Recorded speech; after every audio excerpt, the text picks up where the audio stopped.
사랑하는 성도 여러분, 세상에 많은 사람들이 하나님을 믿는다 하지만 그 중에는 하나님의 사랑을 느끼지 못하며 구원의 확신조차 없는 사람들이 많이 있습니다. 당신이 믿는 하나님은 어떤 분이십니까? 이런 질문을 받았을 때 자신 있게 대답하지 못하는 사람도 많이 있지요. 자녀라면 당연히 아버지에 대해서 알아야 합니다. 아버지와 대화를 나눌 수도 있고 서로 마음을 주고 받을 수도 있어야 하지요.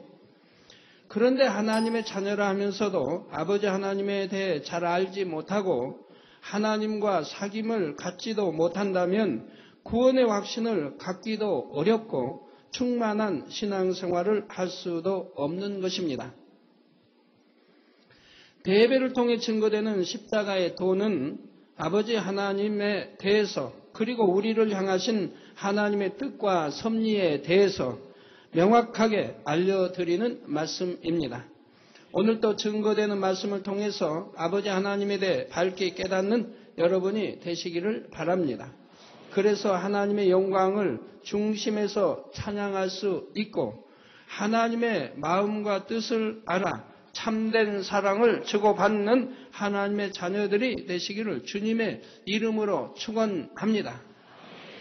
사랑하는 성도 여러분, 또한 미국, 캐나다, 온두라스, 페루, 아르헨티나, 독일, 프랑스, 러시아, 벨기에, 네덜란드, 그리고 케냐, 우간다, 콩고를 비롯한 아프리카 여러 나라들과 중국, 일본, 파키스탄, 인도네시아, 필리핀, 대만, 인도, 몽골, 이집트를 비롯하여 전 세계 2,400여 개 지교의 성도 여러분, 전국의 지교의 성도 여러분, 지성전 성도 여러분, 전 세계 인터넷을 통해 예배 드리는 모든 성도 여러분, 아동주일학교 어린이 여러분, 시청자 여러분, 오늘은 십자가의 도 두 번째 시간으로 지난 시간에 이어 하나님께서 어떤 분이신가를 증거합니다.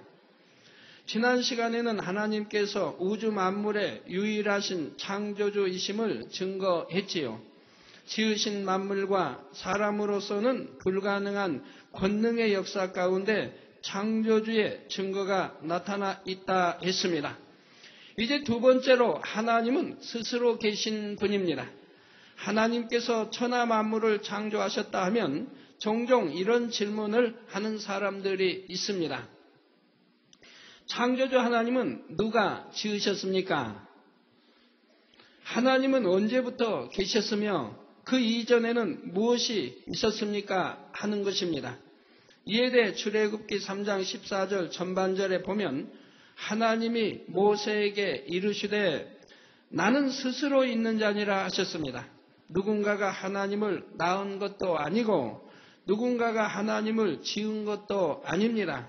하나님은 사람이 상상할 수 없는 영원 전부터 이미 존재하고 계셨고 앞으로도 영원 후까지 계시는 분입니다. 그런데 사람의 경험과 지식 속에서는 모든 것의 시작과 끝이 있습니다. 예를 들어 사람이나 동물도 시작과 끝이 있지요.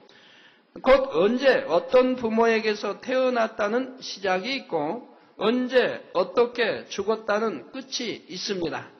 아무리 오래된 골동품도 분명히 그것이 만들어진 시작점이 있지요. 역사적인 사건에도 그 시작과 결말이 있고요.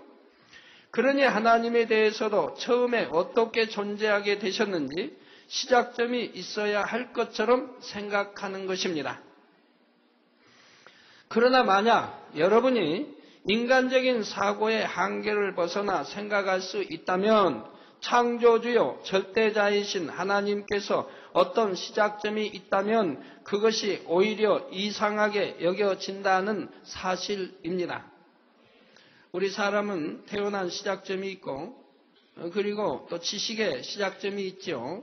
이런 것이 있기 때문에 그렇게 잘못 이해하게 되고 또 오해하게 되고 또 이해가 안 되는 것입니다. 여기에다 맞춰서는 아니 된다 이 말입니다. 만약 하나님께서 어느 시점부터 존재하게 되셨다면 그 이전에는 무엇이 있었는가를 생각하게 됩니다. 또 누군가 하나님을 창조했거나 낳은 이가 있다면 하나님도 완전하신 분이 되실 수가 없지요. 그러니 절대적이고 완전하신 신이라면 그분은 당연히 시작도 끝도 없으시며 원래부터 스스로 계신 분이라야 하는 것입니다.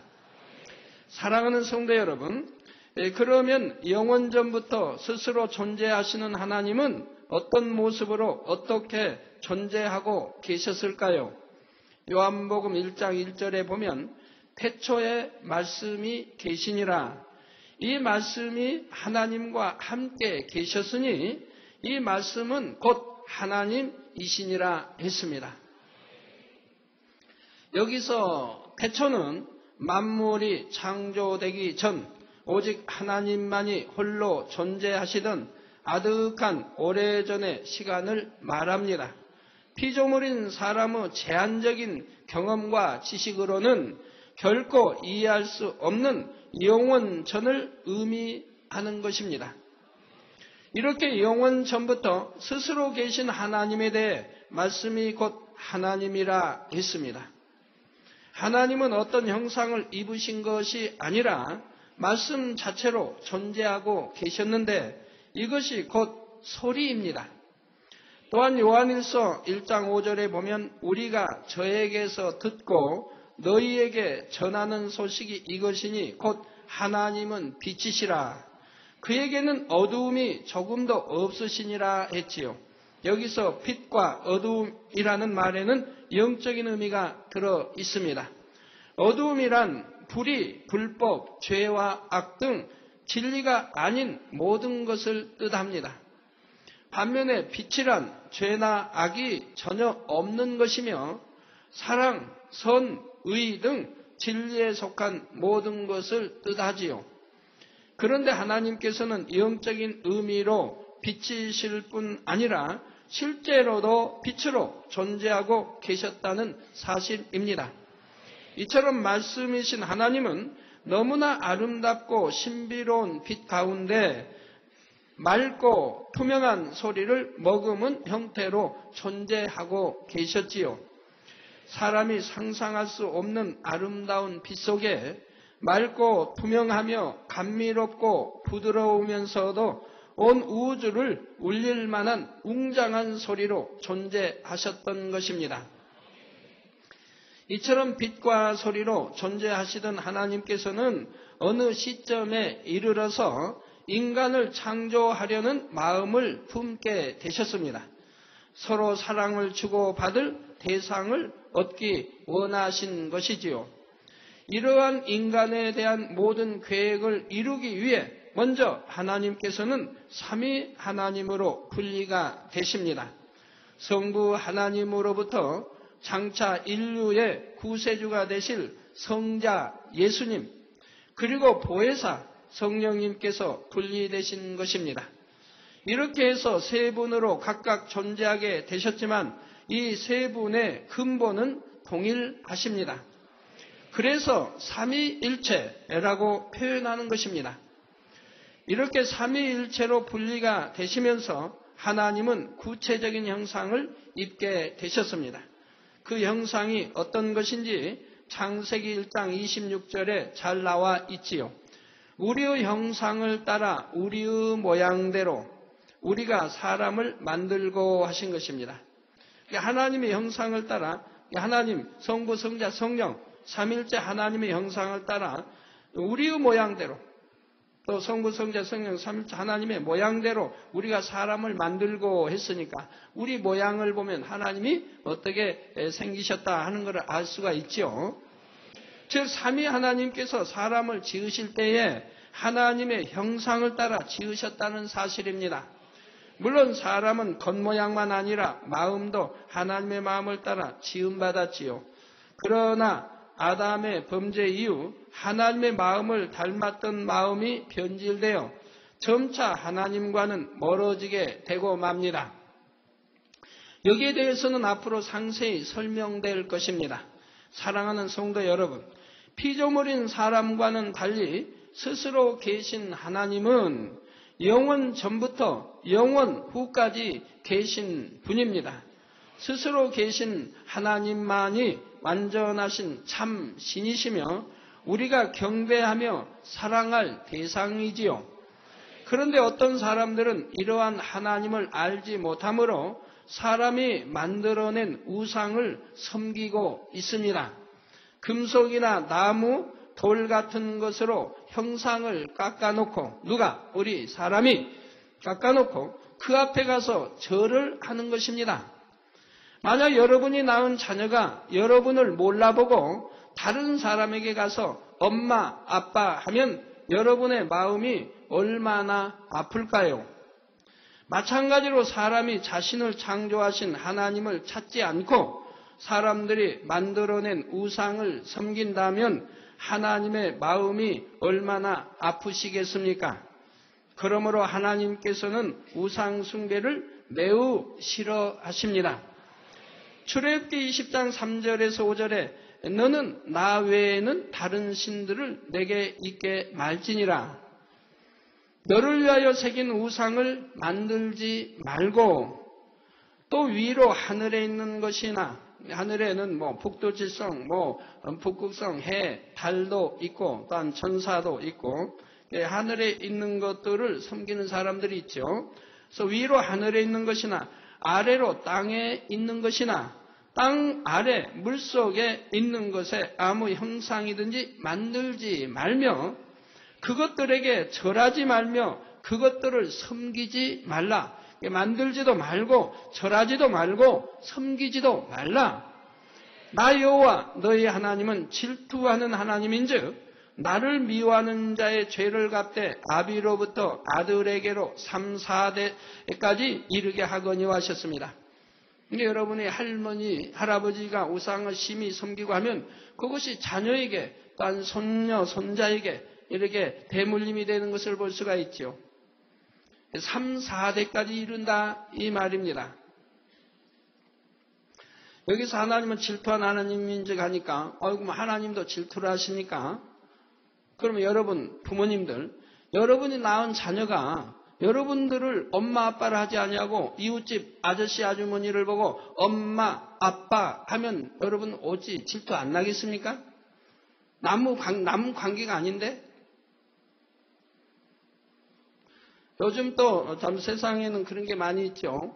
자기 한 핏줄도 아닌데 한 어머니 아버지 밑에 나온 한 핏줄도 아닌데 또는 사촌이든 애가든 이런 핏줄도 아닌데 아무나 보고 오빠 그런 사람들이 있죠. 참 그런데 거기에서 꼭 문제가 생기는 걸 봅니다. 우리 교회에서 이제 이러한 것이 말소되어야 할 것입니다. 거기에 꼭 불의가 나온다 이 말입니다.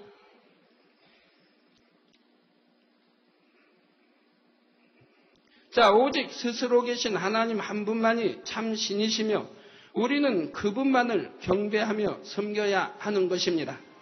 여기서 한 가지 더 기억할 것이 있습니다. 바로 이 땅에 오신 구세주 예수님께서도 그 근본이 창조주 하나님과 하나이시기에 사람이 예수님의 부모가 될 수 없다는 사실입니다.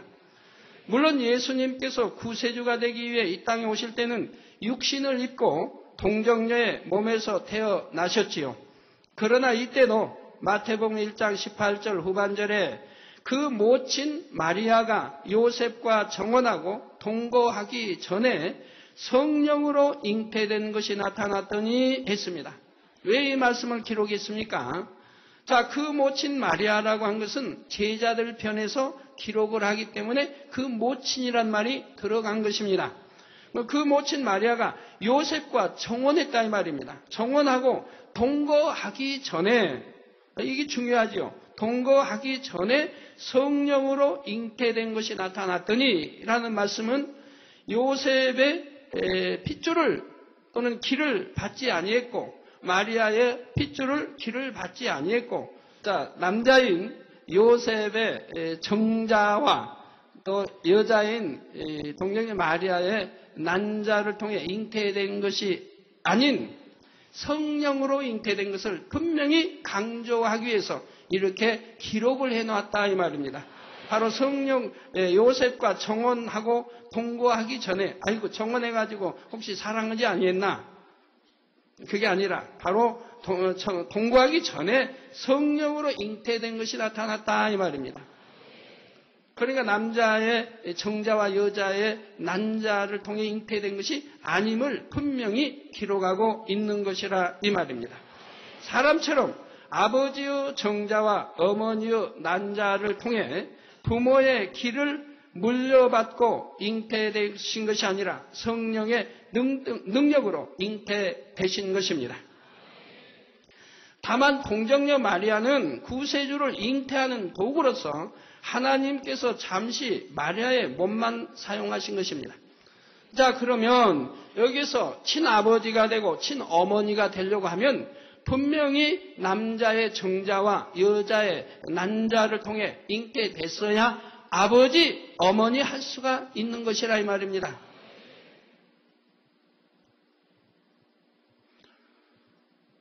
또 그런데 성령으로 잉태되어 나오시기 위해서 몸만, 배만 빌었다 이 말입니다.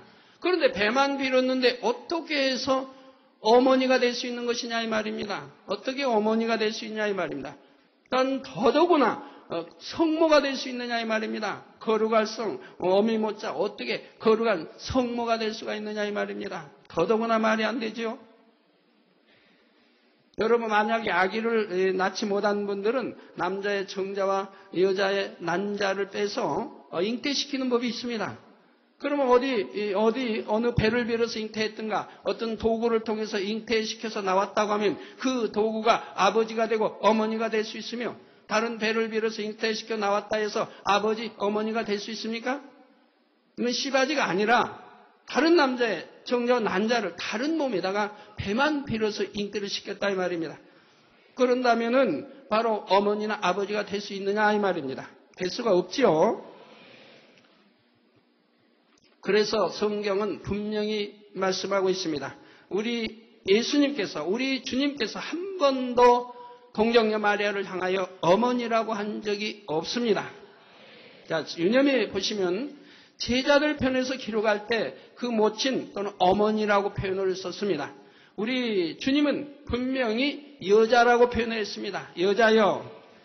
그러면 우리 주님께서 어머니라고 표현한 적이 있습니다. 그러면 그 뜻은 무엇입니까? 십자가에서 달려 계실 때에 제자인 요한을 향하여 내 어머니라 그랬습니다. 즉 이제 주님만 이렇게 참 섬기고 바라며 사신 분이, 홀로 사신 분이 지금 주님이 비참하게 십자가에 달려 이렇게 운명하실 때 얼마나 힘들고 외롭겠습니까? 그렇기 때문에 사랑하는 제자 요한을 향하여서 내 어머니라, 즉 내 어머니처럼 섬기라고 말씀한 겁니다. 그래서 역사적으로도 보면 요한이 어머니처럼 끝까지 섬겼던 것을 봅니다. 바로 터키죠? 맞죠?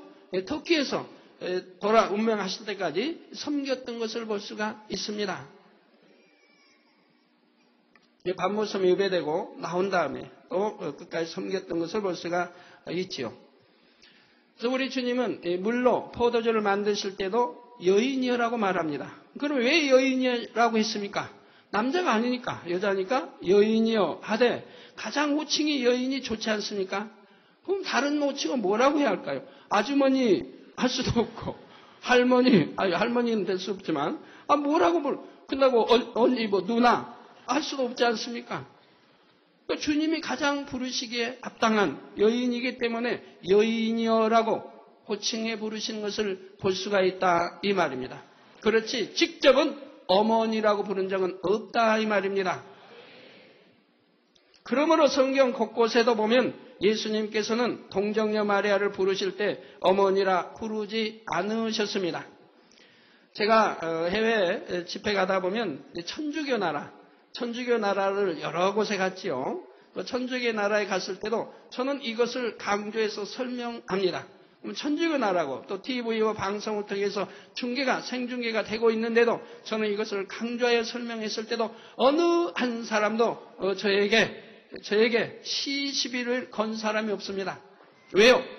참이니까요. 이 말에 무엇이라고 아니라고 답변할 수 있습니까? 저는 참말만 했는데 우리가 참을 알아야 할 것입니다.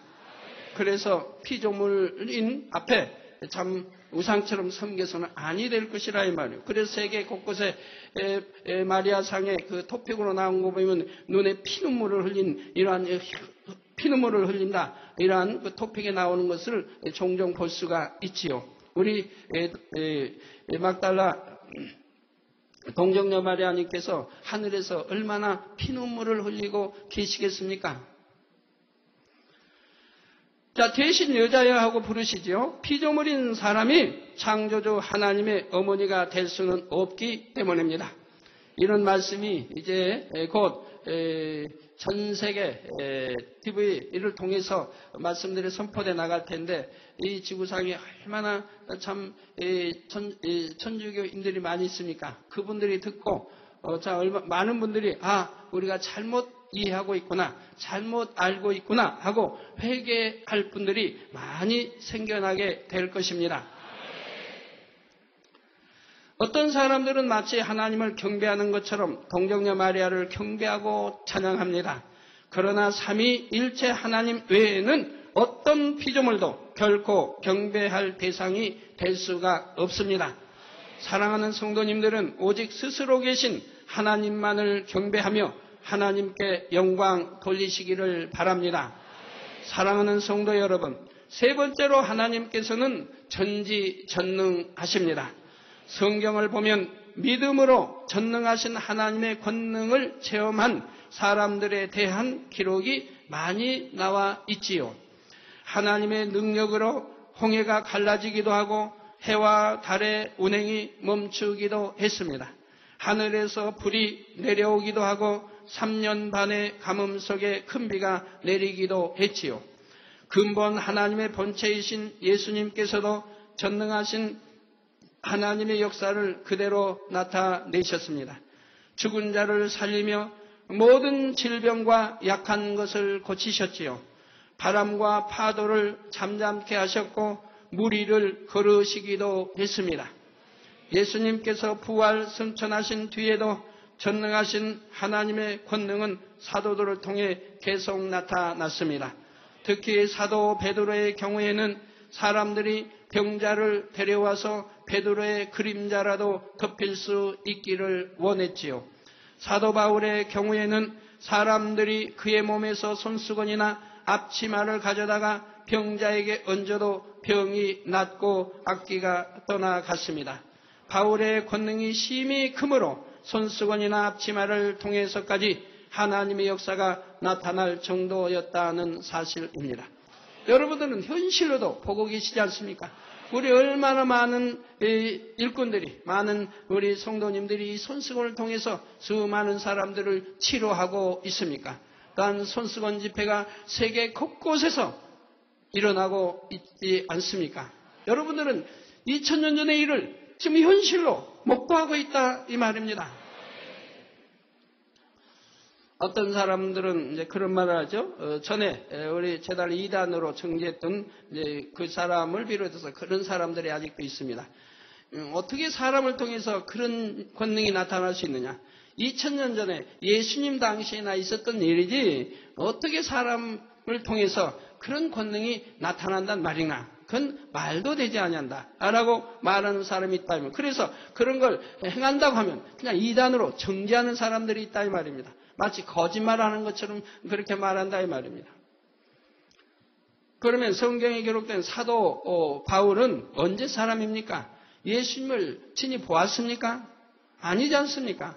예수님이 부활 후, 승천 후에 우리 주님을 만났는데 그것도 친히 육을 입은 몸을 만난 것이 아니라 영으로 만났다 이 말입니다. 그리고 영의 음성을 들었다 이 말입니다.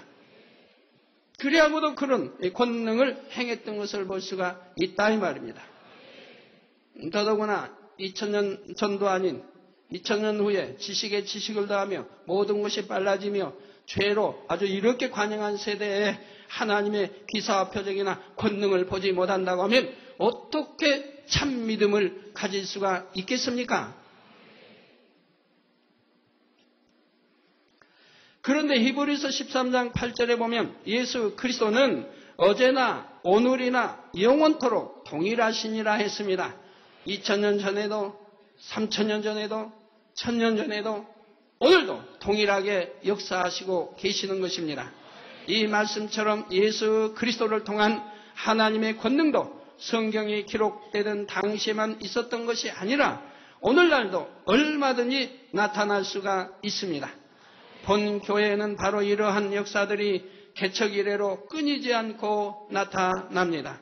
매주마다 전국 전 세계에서 난치, 불치의 각색 병들을 치료받은 간증이 들어오지요. 더구나 제게 직접 기도받은 것이 아니고 인터넷이나 화상을 통해서만 기도받고도 놀라운 하나님의 역사를 체험하는 것입니다.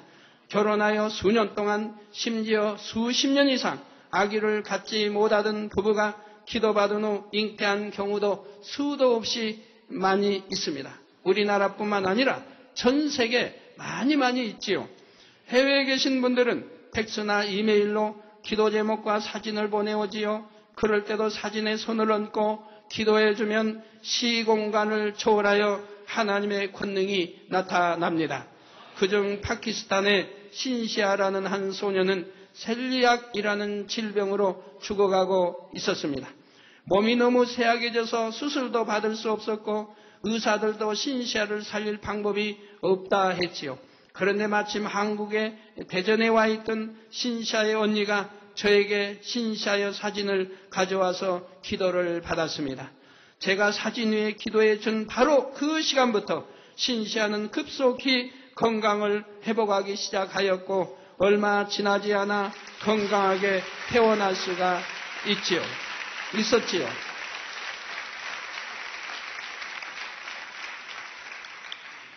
제가 부흥성이나 해외 대형 집회를 인도할 때는 수많은 환자들에게 일일이 기도해 줄 수가 없으므로 단에서 전체를 위한 기도만 해줍니다. 그럴 때도 무수한 사람들이 일시에 치료받아서 하나님께 영광을 돌리지요. 지난 2004년 12월에 페루 성회 때는 21세의 청년 임마누엘 모라가 에이즈를 치료받았습니다. 임마누엘은 2003년 에이즈라는 판정을 받은 후 삶의 소망이 다 끊어지고 큰 고통 속에서 살았습니다. 앞길이 창창한 청년이 죽을 날만 기다리게 된 것입니다. 또 가족의 고통은 어찌 하겠습니까? 그러던 중 페루 성회가 열린다는 소식을 듣고 자궁암에 걸린 할머니와 함께 참석하게 되었지요. 성회 첫날에 제가 단에서 환자 기도를 한 후 무수한 사람들이 치료받아 간증하는 것을 볼 때 임마누엘에게는 하나님이 전능하시다는 믿음이 왔습니다. 그리고 다음 날 말씀 듣는 중에 화장실에 가게 되었고 하나님의 증거를 눈으로 확인할 수 있는 증거가 나타났습니다. 에이즈로 인해 계속 설사를 해왔는데 2달 반 만에 정상적인 변을 보게 된 것이지요. 얼마 후 병원 검사 결과 임마누엘은 면역세포 수치가 정상인과 같이 회복되었다는 판정이 나왔습니다.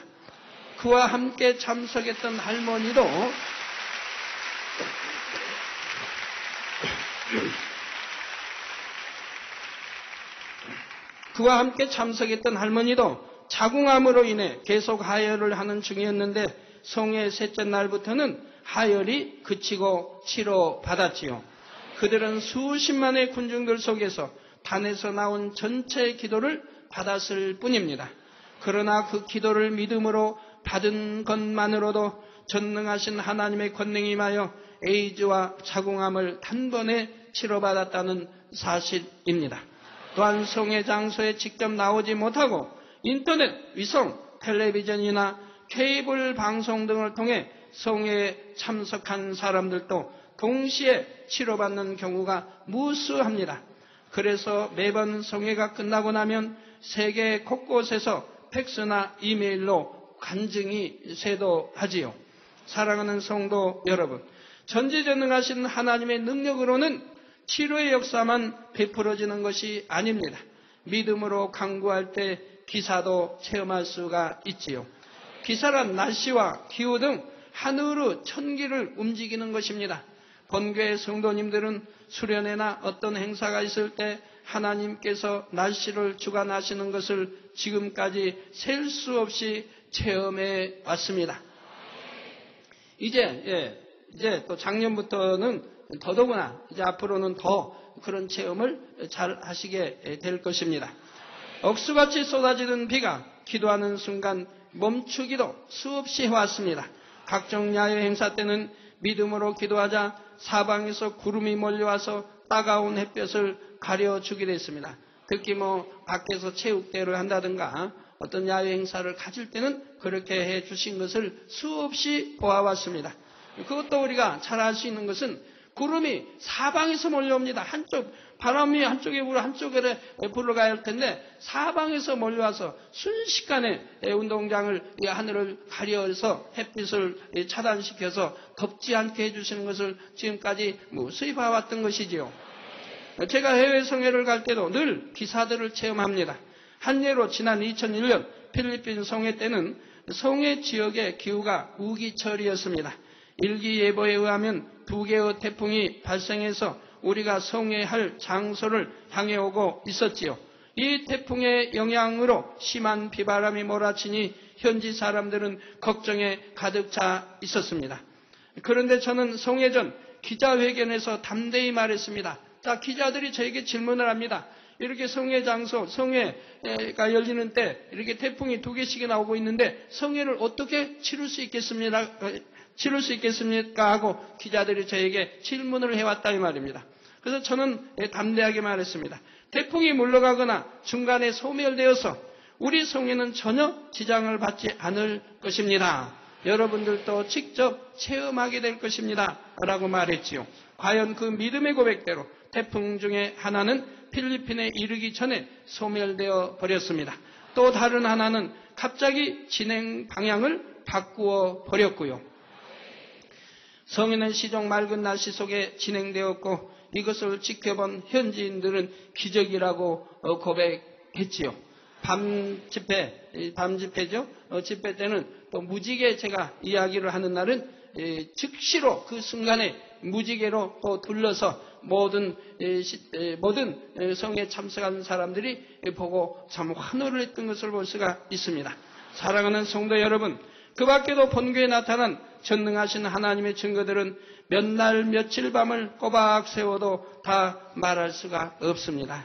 질병과 연약함의 치료는 물론 갖가지 희한한 능과 표적들, 구름과 별들과 각종 무지개 등의 기사를 비롯하여 일일이 그 수를 다 헤아릴 수가 없지요. 지난주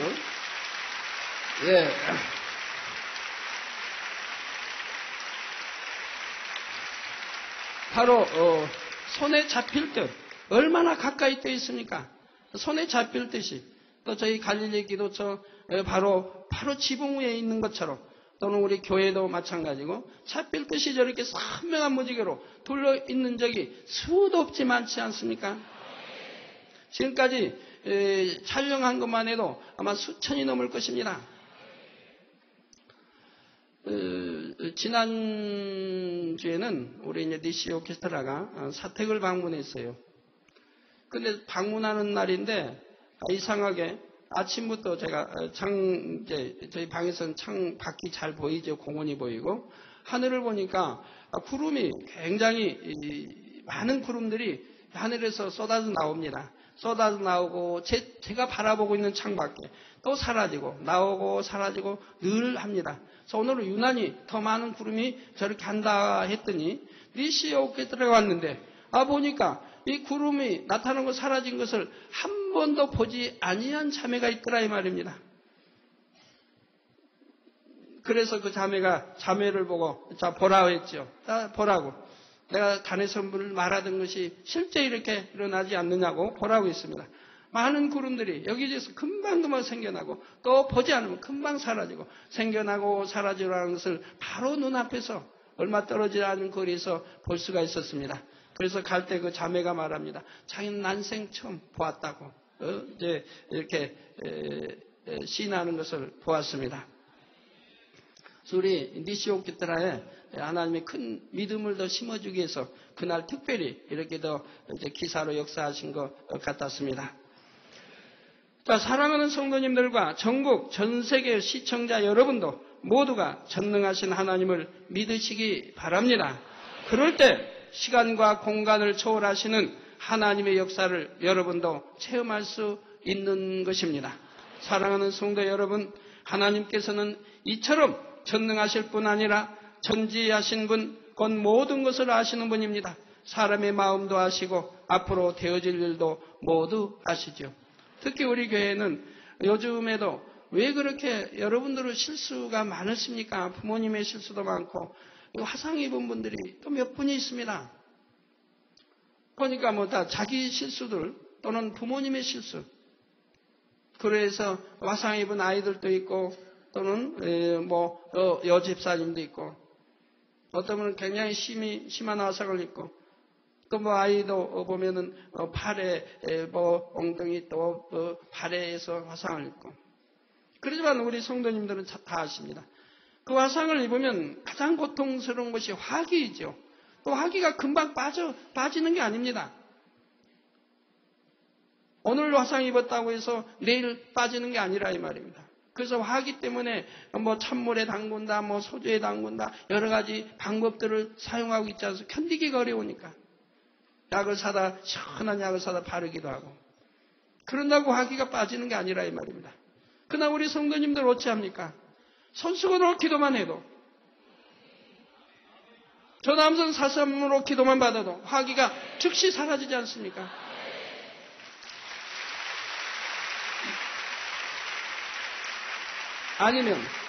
아니면 제 앞에 와서 바로 제가 이 화기야 물러가라 명 한마디만 하면 그 전신의 화기가 즉시로 물러가는 것을 여러분들이 체험한 분도 여기 많이 계시죠. 그래서 아무리 화상을 크게 입는다 할지라도 화기 때문에 고통받는 일은 없다 이 말입니다. 그리고 치료받을 때까지 아무 고통 없이 치료를 받고 있다 이 말입니다. 이거 하나만 봐도 우리가 친히 눈으로 목격하는 바요. 여러분들이 직접 보는 바요. 또 듣는 바고 체험한 바 아닙니까? 이러한 사실 하나만 봐도 이렇게 화기란 이런 열까지도 명하면은 그대로 물러가는 것을 여러분들은 아신다 이 말입니다.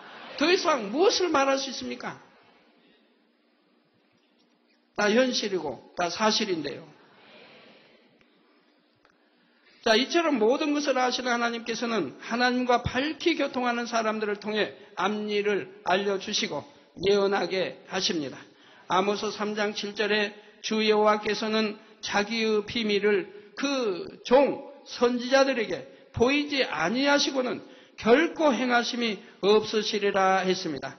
그 종 선지자들에게 즉 하나님이 인정하시는 하나님이 사랑하시는 종 또 선지자들에게는 자기의 비밀을 보이지 아니하시고는 결코 행하심이 없다 이 말입니다. 오늘날도 동일합니다. 구약에서만 그러는 것입니까? 오늘날도 동일한 것이라 이 말입니다. 이 말씀처럼 하나님께서 선지자들에게 알려주신 수많은 예언들이 성경 곳곳에 기록되어 있지요. 인류의 구세주가 오심, 이스라엘의 멸망과 재건, 또한 마지막 때까지 세계의 흐름에 대해서도 상세하게 예언되어 있습니다. 성경의 예언들은 기록된 그대로 성취되어 왔으며 아직 성취되지 않는 것들은 마지막 날 주님의 재림에 이르기까지 이루어질 일들이지요. 오늘날도 하나님께서는 하나님과 교통하는 사람들을 통해 앞일을 알려주십니다.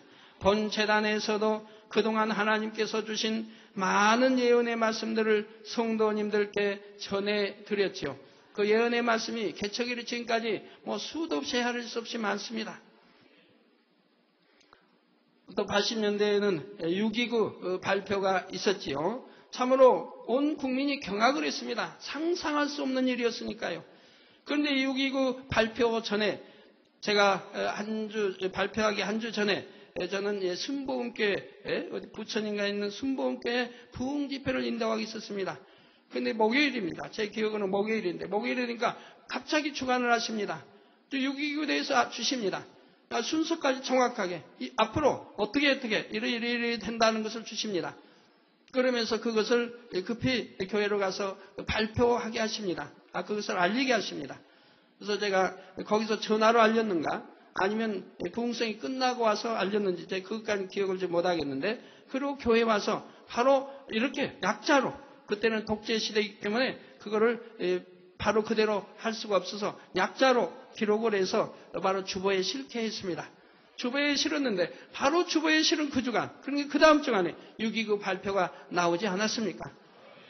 앞으로 되어질, 그때부터 시작해서 되어질 일이 정확하게 순서까지 틀리지 않게 하나님이 주셨던 것을 볼 수가 있습니다.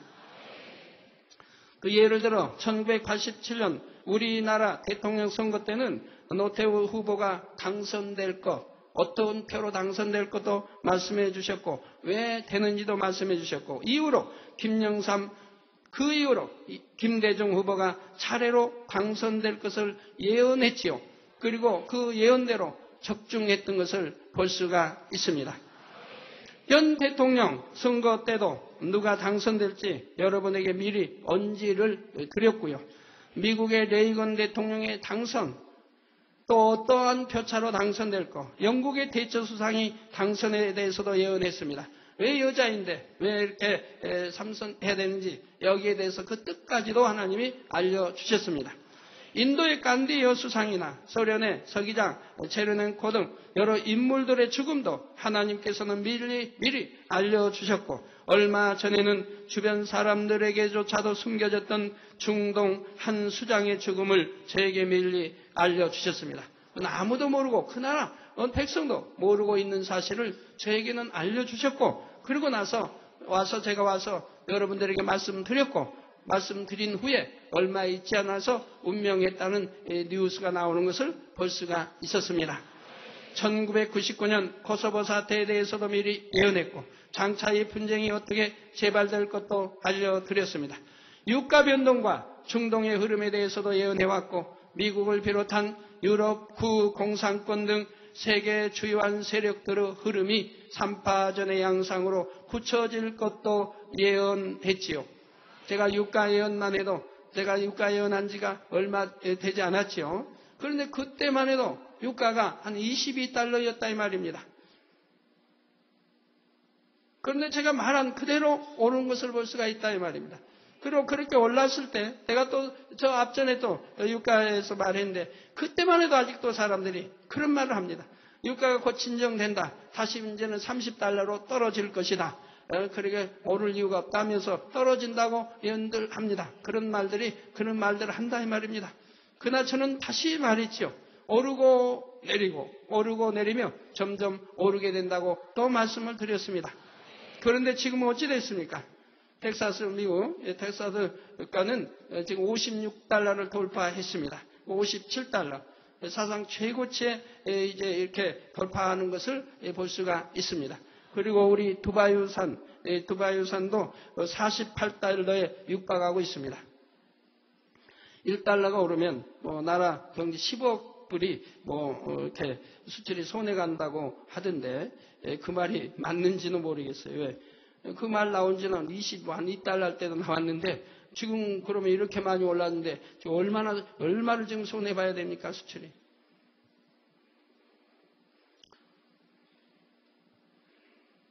아마 이제 지금은 다시 유가가 진정되고 이제 다시 30달러로 떨어질 거다, 이런 말하는 사람은 없습니다. 이제 말하는 사람들 보면 또 계속 오를 것이다. 이제 70달러도 넘어갈 것이다. 이제 이렇게들 바뀌는 것을 봅니다. 저희는 이미 몇 년 전에 예언했던 것이고, 예언한 그대로 적중된 것을 여러분들은 어느 누구도 의심하지 못할 것입니다. 제가 설교한 것이 다 그대로 있으니까요. 여러분들이 설교사 들어보시면 다 나오는 것이라 이 말입니다. 그렇게 예언은 함부로 할 수 있는 게 아닙니다. 또 전 세계적인 예언을 어찌 할 수 있습니까? 그건 또 설교에 다 기록되어 있는데요. 설교 테이프에 있고 이미 설교로 인터넷에 나가 있는 것을 수정할 수도 없는 것인데 어떻게 함부로 예언합니까? 그것이 맞지 않는다고 한다면 여러분들이 저를 어찌 알겠습니까? 전에 우리 김대중 전 대통령께서 북한을 방문했을 때도 이제 김정일 국방위원장이 답방한다고 해서 전 언론이 또 전 국민이 그걸 믿었습니다. 또 전 세계도 그걸 믿었습니다. 그래서 항상 믿는 그 기사만 나왔지 아예 안 온단 말은 들어본 일이 없습니다. 그러나 오직 저만은 단에서 선포했습니다. 오지 않는다고 선포했습니다. 그런데 그대로 되었지 않습니까? 만약 그것은 그때 일어날 일인데, 그 해에 일어날 일인데, 만약에 제가 오지 않는다고, 다 온다고 하는데, 저만 오지 않는다고 선포했는데, 그것이 만약에 맞지 않는다고 하면 저는 뭐가 되겠습니까? 여러분 앞에 저 아랫단에 가서 큰절하면서 사죄를 해야 할 것입니다. 용서해달라고. 여러분들은 그때 어떻게 생각들 하셨습니까? 전 언론이나 국민이 분명히 온다고 했고 온다고 그렇게 약속을 했는데 저는 오지 않는다고 할 때 여러분들 저를 사랑하는 분들이 아마 가슴이 두근반 세근반 했을 겁니다. 만약에 맞지 아니하면 혹여 맞지 아니하면 어찌 되나? 아니면 대부분이 믿었을 것이고요. 그날은 믿음대로 분명히 오지 않았지 않습니까?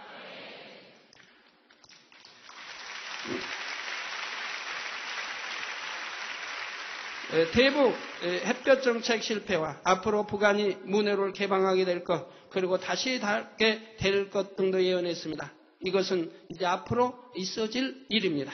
그 밖에도 하나님께서는 수많은 예언들을 주셨고 그 하나하나가 그대로 성취되었으며 성취되어 가고 있음을 여러분도 아실 것입니다. 사랑하는 성도 여러분, 이처럼 세계사의 모든 흐름을 아시는 하나님께서는 여러분 각자의 마음과 여러분의 앞날도 아십니다. 사랑하는 성도님들은 전지전능하신 하나님께 여러분의 삶을 다 맡기시기 바랍니다. 그럴 때 하나님께서는 매 순간에 여러분의 삶을 형통한 길, 축복의 길로만 인도해 주시는 것입니다. 결론을 말씀드립니다. 사랑하는 성도 여러분, 그리고 시청자 여러분, 요한복음 4장 48절에 예수께서 가라사대 너희는 표적과 기사를 보지 못하면 도무지 믿지 아니하리라 하셨지요. 오늘날도 하나님께서는 표적과 기사 그리고 예언 등 사람으로서는 불가능한 여러 가지 일들을 나타내 주십니다. 이를 통해 믿지 않던 사람들도 하나님을 인정하게 되고 믿음이 있는 사람들도 더 큰 믿음을 가질 수가 있지요. 제가 해외에 나가서 성회를 한번 인도하면 그 성회를 통해 헤아릴 수 없는 영혼들이 주님을 영접하고 구원받는 이유도 여기에 있습니다. 겨우 20여 분의 설교와 몇 분간의 기도를 통해 20여 분이라고 하는 것은 제가 아는 것은 20여 분입니다. 거기에 또 통역이 20분, 또 통역이 20분, 그래서 60분이 소요되게 되죠. 이런 기도를 통해 수많은 사람들이 치료를 받고 간증하지요. 수백, 수천의 간증자들로 단이 메워지는 것입니다.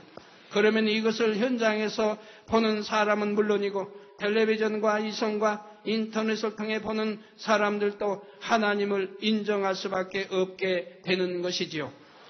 종교와 문화가 다르고 언어와 인종이 다르다 해도 하나님의 권능 앞에 마음의 문을 열고 주님을 영접하게 된다는 사실입니다.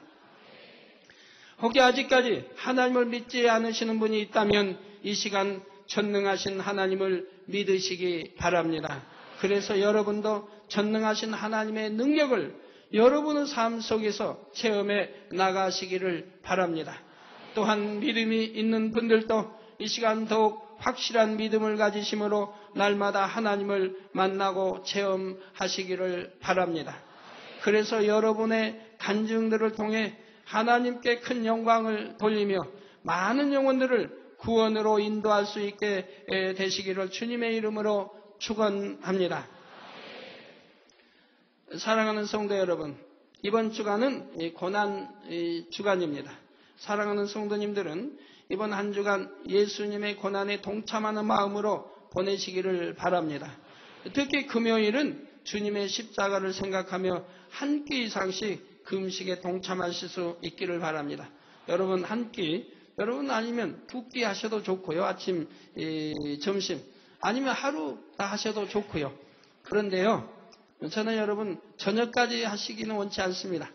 아침, 점심 정도로 끝내시고 저녁은 든든히 드시고 오셔서 행복하게 또 칸타타, 이게 부활의 칸타타 또 보시고 그리고 또 철야를 행복하게 하시면 좋지 않습니까? 그래서 한 2끼 정도, 또는 아니면 이것도 무리다 하신 분들은 1끼 정도 금식에 동참해 주시면 감사하겠습니다. 대신난 고난 주간이기 때문에 더 경건하게 한 주를 보내시기를 부탁드립니다. 말씀을 상고하시면서 통성으로 다 같이 기도하시겠습니다.